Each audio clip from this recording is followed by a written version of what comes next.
తెలుగువారి #1 choice Telugu matrimony.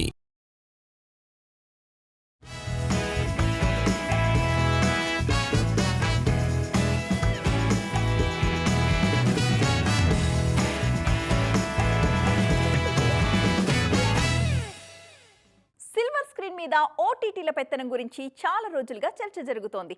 మరి ఈ విషయంలో ఇండస్ట్రీ నుంచి కూడా రకరకాల అభిప్రాయాలు వ్యక్తమవుతున్నాయి.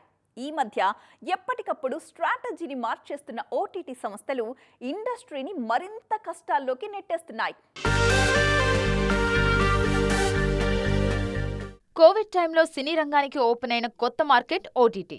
ముందు సిల్వర్ స్క్రీన్ కు సపోర్ట్ సిస్టమ్ గా కనిపించిన ఈ ప్లాట్ఫామ్ తర్వాత వెండితెరను రూల్ చేసే స్థాయికి వచ్చింది. ఆల్రెడీ శాటిలైట్ మార్కెట్ ను పూర్తిగా కొలాప్స్ చేసిన ఓటీటీలు నెమ్మదిగా థియేట్రికల్ రన్ మీద కూడా ప్రభావం చూపిస్తున్నాయి. ప్రెజెంట్ మెయిన్ స్ట్రీమ్ భారీ చిత్రాలను రిలీజ్ చేస్తున్న ఓటీటీ సంస్థలు 3. సంవత్సరంలోని 52 వారాల్లో ఈ 3 సంస్థలు మాక్సిమం 160 సినిమాలు మాత్రమే రిలీజ్ చేస్తాయి. కానీ అన్ని ఇండస్ట్రీల్లో కలిపి 1400కి పైగా సినిమాలు రిలీజ్ అవుతున్నాయి. ఇంత కాంపిటీషన్లో ఓటీటీలు ఏ సినిమాలు తీసుకుంటాయన్నది కూడా ప్రశ్నార్థకంగా మారింది. దీనికి తోడు ఇప్పుడు ఓటీటీ సంస్థలు సొంత కంటెంట్ మీద దృష్టి పెడుతున్నాయి. 100 కోట్లతో సినిమాలు కొనటం కన్నా సొంతంగా ఒరిజినల్స్ రూపొందించడం మీద కాన్సంట్రేట్ చేస్తున్నాయి.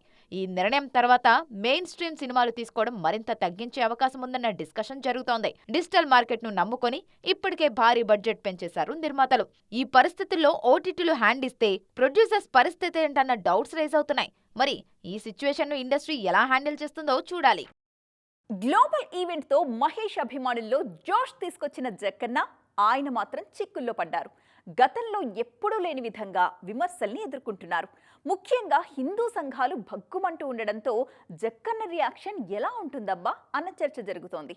మరి ఈ విషయంలో రాజమౌళి ఏం చేయబోతున్నారు? గ్లోబ్ ట్రోటర్ ఈవెంట్లో దేవుణ్ణి ఉద్దేశిస్తూ రాజమౌళి చేసిన కామెంట్స్ తెలుగు రాష్ట్రాల్లో అగ్గిరాజేశాయి. ట్రైలర్ ప్లే అవ్వడం ఆలస్యం కావడంతో ఆ టెక్నికల్ ప్రాబ్లంను దేవునికి ఆపాదించే ప్రయత్నం చేశారు రాజమౌళి. అదే సమయంలో తనకు దేవుడి మీద నమ్మకం లేదంటూ కామెంట్ చేశారు. ఈ కామెంట్స్ దేశవ్యాప్తంగా చర్చనీయాంశంగా మారాయి. రాజమౌళిని టార్గెట్ చేస్తూ హిందూ సంఘాలు విమర్శలు చేస్తున్నాయి. కొంతమంది నాయకులు మరో అడుగు ముందుకేసి జక్కన్న సినిమాలను అడ్డుకుంటామంటూ పిలుపునిస్తున్నారు. ఈ పరిస్థితుల్లో రాజమౌళికి మద్దతుగా నిలిచారు సెన్సేషనల్ డైరెక్టర్ రామ్ గోపాల్ వర్మ. భారతదేశంలో నాస్తికుడిగా ఉండడం నేరం కాదు, భారత రాజ్యాంగంలోనే ఆర్టికల్ 25 దేవుణ్ణి నమ్మకుండా ఉండే హక్కును కూడా కల్పిస్తోంది అంటూ ట్వీట్ చేశారు వర్మ. మద్దతు సంగతి ఎలా ఉన్నా ఈ వివాదంపై రాజమౌళి స్పందించే అవకాశమైతే లేదన్న టాకే వినిపిస్తోంది. వారణాసి రిలీజ్కు 1.5 పైగా సమయం ఉంది. కాబట్టి ఈ వివాదం కారణంగా జక్కన్న టీంకు ఇప్పటికిప్పుడు వచ్చిన సమస్యేం లేదు. అందుకే తాను సైలెంట్ గా ఉండడమే బెటర్ అని feel అవుతున్నారట Rajamouli.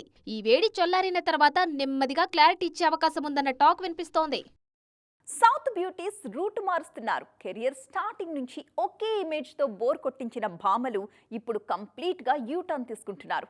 Different genres try చేస్తూ ఇమేజ్ బ్యారియర్స్ ని బ్రేక్ చేయడానికి తెగ కష్టపడుతున్నారు. మరి ఈ లిస్ట్ లో టాప్ హీరోయిన్స్ నుంచి యంగ్ బ్యూటీస్ వరకు అందరూ ఉన్నారు. పాన్ ఇండియా రేంజ్ లో #1 రేస్ లో ఉన్న రష్మిక మందన కూడా డిఫరెంట్ జానర్స్ ట్రై చేస్తున్నారు. రీసెంట్ గా హారర్ థ్రిల్లర్ గా తెరకెక్కిన థామాతో ఆకట్టుకున్న ఈ బ్యూటీ నెక్స్ట్ పీరియోడిక్ యాక్షన్ డ్రామాగా రూపొందుతున్న మైసా మూవీలో నటిస్తున్నారు. కెరీర్ స్టార్టింగ్ నుంచి హోమ్లీ క్యారెక్టర్స్ చేసిన సంయుక్త మీనన్, మృణాల్ ఠాకూర్ కూడా రూటు మారుస్తున్నారు. ఇన్నాళ్లు గ్లామర్ ఇమేజ్ కు దూరంగా ఉన్న సంయుక్త మీనన్ అఖండ 2లో బోల్డ్ గా కనిపించబోతున్నారు. డెకాయిడ్ సినిమా కోసం యాక్షన్ హీరోయిన్ గా మారారు మృణాల్ ఠాకూర్. కెరీర్ లో బౌన్స్ బ్యాక్ అయ్యేందుకు కష్టపడుతున్న పూజా హెగ్డే కూడా డిఫరెంట్ గా థింక్ చేస్తున్నారు. రొటీన్ కమర్షియల్ హీరోయిన్ రోల్స్ ను పక్కన పెట్టి డిఫరెంట్ జోనర్స్ ట్రై చేస్తున్నారు. రీసెంట్ గా రిట్రోతో ఆకట్టుకున్న ఈ భామ నెక్స్ట్ హారర్ మూవీతో భయపెట్టేందుకు రెడీ అవుతున్నారు. ప్రభాస్ హీరోగా తెరకెక్కుతున్న లేటెస్ట్ మూవీ ది రాజా సాబ్. ఈ మధ్య ఎక్కువగా లార్జర్ దాన్ లైఫ్ రోల్స్ లో మాత్రమే కనిపిస్తున్న డార్లింగ్ ఈ సినిమాలో కొత్తగా కనిపించబోతున్నారు. చాలా రోజుల తరువాత కామెడీ ట్రై చేయడం మాత్రమే కాకుండా ఫస్ట్ టైం హారర్ జోనర్ లో మూవీ చేస్తున్నారు. మరి ఇన్ని వేరియేషన్స్ ఉన్న ఈ సినిమా ప్రమోషన్స్ విషయంలో స్పెషల్ కేర్ తీసుకుంటోంది మూవీ టీం. ప్రభాస్ హీరోగా తెరకెక్కుతున్న హారర్ కామెడీ మూవీ ద రాజా సాబ్. మారుతి దర్శకత్వంలో రూపొందుతున్న ఈ సినిమా సంక్రాంతి కానుకగా ప్రేక్షకుల ముందుకు రానుంది. ఆల్రెడీ షూటింగ్ పూర్తి చేసిన మూవీ టీం పోస్ట్ ప్రొడక్షన్ కార్యక్రమాలు కూడా శరవేగంగా పూర్తి చేస్తోంది. సినిమా రిలీజ్కు 100 రోజుల ముందే ట్రైలర్ని రిలీజ్ చేసిన మేకర్స్ త్వరలో మరో మేజర్ అప్డేట్ ప్లాన్ చేస్తున్నారు. నవంబర్ 23న ఫస్ట్ సింగిల్ని లాంచ్ చేయబోతున్నట్టుగా అనౌన్స్ చేసింది యూనిట్. ప్రభాస్ బర్త్డే సందర్భంగా అక్టోబర్ 23నే సాంగ్ లాంచ్ ఉంటుందని ఎక్స్పెక్ట్ చేసినా అప్డేట్ ఆలస్యమైంది. ఇప్పటికే రిలీజ్ అయిన టీజర్, ట్రైలర్స్కి అదిరిపోయే రెస్పాన్స్ వచ్చింది. దీంతో ఫస్ట్ సింగిల్ మీద అంచనాలు డబల్ అయ్యాయి. మ్యూజిక్ డైరెక్టర్ తమన్ మీద కూడా ప్రెషర్ పెరిగింది. అయితే డార్లింగ్ ఫ్యాన్స్ ఏమాత్రం డిసప్పాయింట్ అవ్వరు అంటూ ఆల్రెడీ అంచనాలు పెంచేస్తున్నారు మ్యూజిక్ సెన్సేషన్. చాలా కాలం తర్వాత ప్రభాస్ కామెడీ చేస్తూ ఉండడం, సంజయ్ దత్ కీలక పాత్రలో కనిపించడం, హీరోయిన్లుగా గ్లామర్ క్వీన్స్ మాళవిక మోహనన్, నిధి అగర్వాల్, రిద్ధి కుమార్ నటిస్తూ ఉండడం ఈ సినిమా మీద అంచనాలు పెంచేస్తోంది. ఇప్పుడు ఆ హైప్ని నెక్స్ట్ లెవెల్కి తీసుకెళ్లేలా ప్రమోషన్స్ ప్లాన్ చేస్తోంది రాజాసాబ్ టీమ్. సిల్వర్ స్క్రీన్ మీద ఎన్నో ప్రయోగాలు చేసిన లోకనాయకుడు కమల్ హాసన్ ఇప్పుడు మరో ఎక్స్పెరిమెంట్కి రెడీ అయిపోతున్నారు. మారుతున్న టెక్నాలజీకి తగినట్టుగా అప్గ్రేడ్ అవుతూ వస్తున్న ఈ సీనియర్ స్టార్ 2.5 దశాబ్దాల క్రితం ఆగిపోయిన ఒక సినిమాని ఆడియన్స్ ముందుకు తీసుకొచ్చేందుకు లేటెస్ట్ టెక్నాలజీ సాయం తీసుకుంటున్నారు. పొలిటికల్ ఎంట్రీ కారణంగా కాస్త స్లో అయిన కమల్ హాసన్ ఇప్పుడు మళ్లీ స్పీడ్ పెంచారు. వరుస సినిమాలు లైన్లో పెడుతూ అభిమానులను అలరిస్తున్నారు. అదే సమయంలో టెక్నికల్ గాను సినిమా మేకింగ్ లో కొత్త టెక్నాలజీ వినియోగం విషయంలో తనదైన స్టైల్లో ప్రయోగాలు చేస్తున్నారు. ఇండియన్ 2 సినిమా కోసం ఏఐని వాడుకున్నారు. తొలి భాగంలో నటించిన కొంతమంది నటులు చనిపోవడంతో వాళ్ల పాత్రలను ఏఐ ద్వారా రీక్రియేట్ చేశారు. ఈ సినిమా షూటింగ్ టైంలో ఏఐ వినియోగం మీద అవగాహన రావడంతో చాలా ఏళ్ల కిందటి ఆగిపోయిన ఓ ప్రాజెక్టును ఆడియన్స్ ముందుకు తీసుకువచ్చే అవకాశాల మీద దృష్టి పెట్టారు. 1997లో కమల్ డ్రీమ్ ప్రాజెక్టుగా మొదలైంది మరుదనాయగం.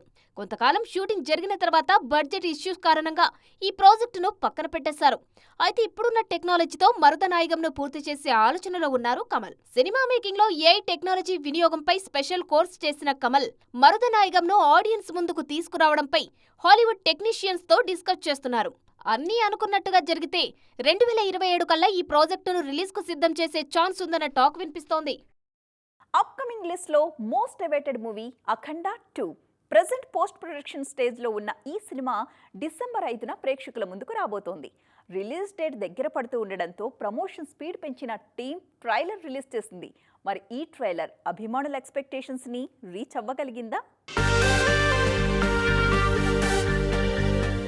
అఖండ ఘన విజయం సాధించడంతో ఆ సినిమాకు సీక్వెల్ గా తెరకెక్కుతున్న అఖండ 2 మీద భారీ అంచనాలు ఉన్నాయి. ఒక్కో అప్డేట్ తో అంచనాలను నెక్స్ట్ లెవెల్ కి తీసుకెళ్తోంది చిత్ర యూనిట్. ట్రైలర్ రిలీజ్ తో నందమూరి ఫ్యాన్స్ లో కొత్త జోష్ తీసుకువచ్చింది. ఆల్రెడీ టీజర్స్ లోనే బాలయ్య 2 లుక్స్ రివీల్ చేసిన మేకర్స్ ట్రైలర్ ను మరింత పవర్ఫుల్ గా కట్ చేశారు. ఫ్యాన్స్ కోరుకునే పంచ్ డైలాగ్స్, యాక్షన్ సీన్స్ తో అదరగొట్టారు. బాలయ్య బోయపాటి కాంబో నుంచి ఎలాంటి కంటెంట్ ఎక్స్పెక్ట్ చేస్తారో అంతకు మించి అన్న రేంజ్ లో సినిమా ఉంటుందన్న హింట్ ఇచ్చేలా ఉంది ట్రైలర్. ట్రైలర్ లో మరో highlight Thaman background score. Already teasers తోనే సౌండ్ బాక్సులు పగలడం పక్కా అన్న సిగ్నల్ ఇచ్చిన తమన్ ట్రైలర్ తో ఆ అంచనాలను నెక్స్ట్ లెవెల్ కు తీసుకెళ్లారు. తన మ్యూజిక్ తో బాలయ్య ఫ్యాన్స్ కు పూనకాలు తెప్పిస్తున్నారు. సినిమా కూడా ఇదే రేంజ్ లో ఉంటే మరోసారి రికార్డులు తిరగరాయడం పక్కా అంటున్నారు నందమూరి అభిమానులు. సో ఫ్రెండ్స్, చూసారుగా, ఇది వాటి ఎక్స్క్లూజివ్. మరిన్ని ఇంట్రెస్టింగ్ స్టోరీస్ తో మరొక ఎపిసోడ్ లో మళ్ళీ కలుద్దాం. అప్పటి వరకు చూస్తూనే ఉండండి TV9.